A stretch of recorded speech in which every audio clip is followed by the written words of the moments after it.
தந்தை, மகன், தூய ஆவியாரின் பெயராலே ஆமென்.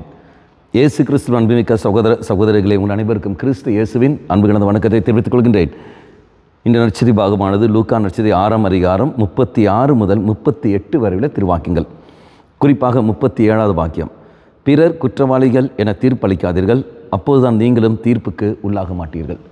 சர்வசாதாரணமாக நீங்களும் நானும் மற்றவர்களை தீர்ப்பிடுகின்றோம். பலரையும் நாம் தீர்ப்பிட்டு கொண்டிருக்கின்றோம். நாம் நேர்மையாளர் என்று காட்டிக்கொண்டு மற்றவர்கள் நாம் தீர்ப்பிடுகின்றோம். ஆனால் மற்றவர்களை தீர்ப்பிடுகிற சமயத்தில் ஒரு சத்தியத்தை நாம் மறந்து விடுகின்றோம்.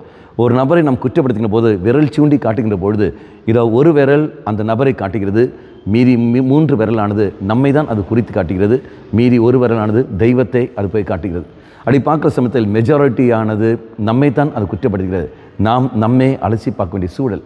ஆகவே மற்றவர்களை குற்றப்படுத்தாமல் நம்மை நாம் அலசி பார்க்கும், மற்றவர்களை வேதனைப்படுத்தாமல், அவருடைய வார்த்தையால் காயப்படுத்தாமல், அவர்கள் சொல்வது அல்லது செய்வது என்னவென்று புரிந்து கொண்டு அதுக்கேற்றபடி நாம் செயல்படுவோம்.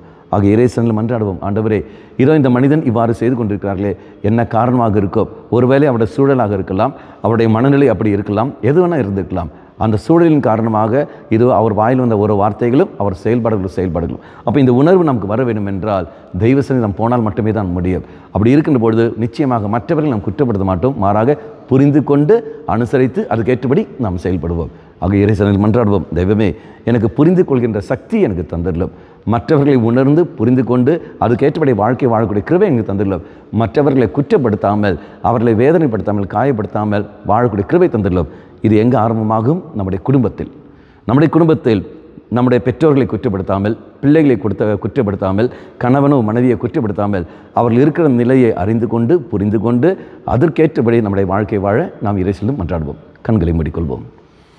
நல்லவனாகிய தெய்வமே, யாரையும் குற்றப்படுத்தாமல், யாரையும் விமர்சிக்காமல், புரிந்து கொண்டு அனுசரித்து வாழக்கூடிய வரத்தை எங்களுக்கு தந்துள்ளோம்.